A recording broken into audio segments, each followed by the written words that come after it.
gorgeous twin turbo Ford Falcon Sprint to the final.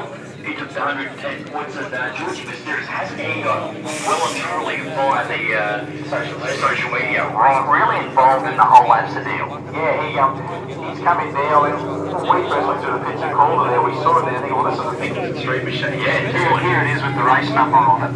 And he competed all day. That thing hooked up in the mid-sevens. The one down there. Pro Street blow into the lanes, please. Pro Street up blow into the lanes. Pro Street blow into the lanes, please. Pro Street up blow into the lanes. And down your road, please. Down your road.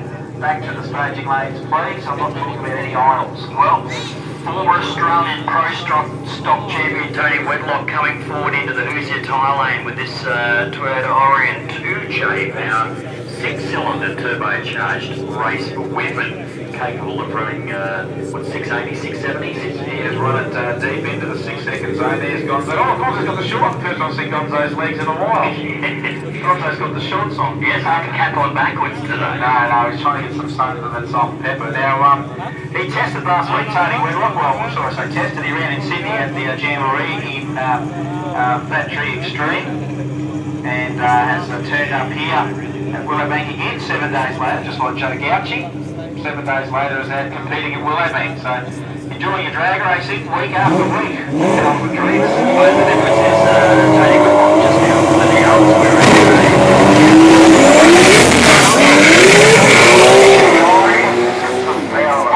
to the 60, can drive out the back door, 12 mile an hour. How about that? What about a pedal for Wedlock? It didn't have some run from there. Yeah, absolutely. We had a pair of 712s sitting at the top. Tony Wedlock 7124, Jason Donnelly 7127. Yeah, how's the difference though? 7124, 212. Yep. And Donnelly 712, 202, 200. This is going to really show already. This is the joys of the variety of this. Having nitrous big cube cars there, little 3-litre Tony, call him 3-litre Tony if you want.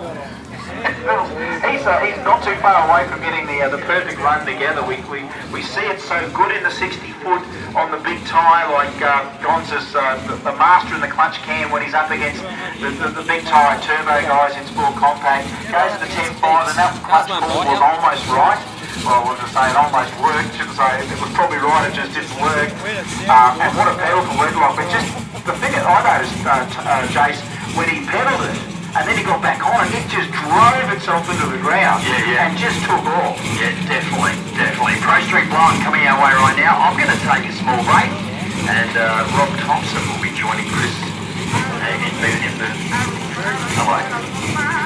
Where'd that come from? Where did that come from? I think Steve Betts has got the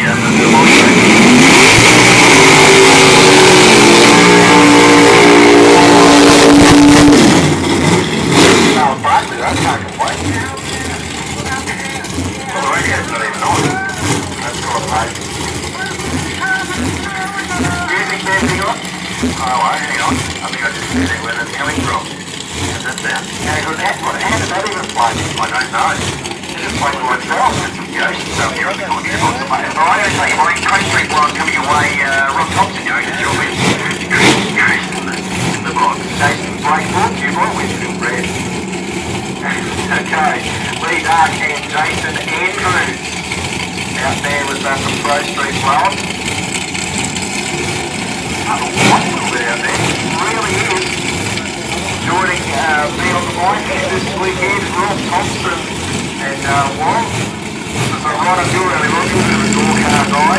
Always have been, and always will be. Having said that, some of those logs can be pretty forever, especially over the top. I've always wanted to drive it, but 135 short by the end of the big HQ is pretty impressive. Top end of the track's not what the raw flash for, bro. No, it's okay, man. Well, 895 at 152 Lee Dark got down there, but he did hoik it out, but some issues came in from half track. Doesn't matter, Jason Andrews. I've asked many endorsements to drive if I could have a drive in their car. Yeah, while I was running away from them. It's never the same, actually, you know, it's always the same issue, I should say. Always. That's the fine dude. That is the fine dude. Who are these amazing supercharged pro street cars? We're going to find out when we get to the screen. Here it is, Rob Challenger. Great to see Trevor Cooper now. Is beside him in the green Tirana from Williowbank Racing, providing force power. It's like the Williowbanks all over again, Rob Thompson. Yeah, it certainly is, but really impressed me on the way out here today. The worst pro street of the accidents for today, there's no doubt about it, because on the way out here I've seen some of these cars driving out. Very, very impressive. Some of these cars are actually cruising on the way out here. Joy is on the road to the lane, please. Pro Street, low on the lane, please. Pro Street, low on the lane, please. Pro Street, up low on the lane, please. Pro Street, up low and Pro Street, low on the lane, and on your road. D-Way over the lane, please.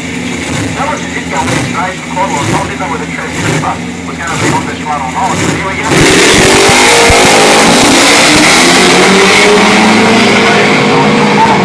Cooper going 176 on the short time, nowhere near as quick as the car is capable. Wow. Oh, look at that. 846, 163 mile an hour. That's 263 kilometres an hour for the Camaro Ballinger. Number one qualifier, Pro Street, 846, 163. Sets the mark. Trevor Cooper, number 4, with that 1206, very unrepresentative of the Tirana. That is a very stout Tirana, Trevor Cooper, when it's on song. It just howls through that exhaust system. It's just maybe something with the shift, maybe getting it into top there, but it hesitated a little bit off the start line. There is something about Pro Street blowing, the almost sheer street appearance with maybe the old blower hanging out or whatever. There's a common thread through all of the Pro Street classes where we get to see such great variety and toughness in all forms. Yeah, Lee Dark and Jason Andrews are currently sitting number 2 and number 3 positions so in qualifying so far, and we're starting to see another pair of cars coming through. It looks like Kim Bradley actually in the Datsun 180B. Oh yeah, one of my favourites, and again it's for all the right reasons. 1, it's a Datsun, and 2, it's very healthy blown small book. 3, it's got a well, it's not him, so it's not the double way, so I was thinking about 180B. There it is. Can we get Pro Street bike to the lane and dive your own to the lane, please? Pro Street bike to the lane and dive your own to the lane. Pro Street bike, dive your own to the lane, please. The also there. Pro Street up long and Pro Street long. Come on, people, let's come around. And Jason Lowe got the big and ugly now on the 404 to Ken Bradley 350 cubes. I'll tell you small block in the 180B. Yeah, Johnny Payne. It's never quite got a blow with Payne had it, did it? But it's got one now. It's set class records running in the old Superstock Eliminator. You almost got to go back to history now. What would be Australia's longest standing running race car? Oh, there's been some discussion on that. Georgie Wagner's up there. Alan White in a modified car has been running for many years, but I don't think he's not in that league. No, this one has been run in Surfers Paradise in 81.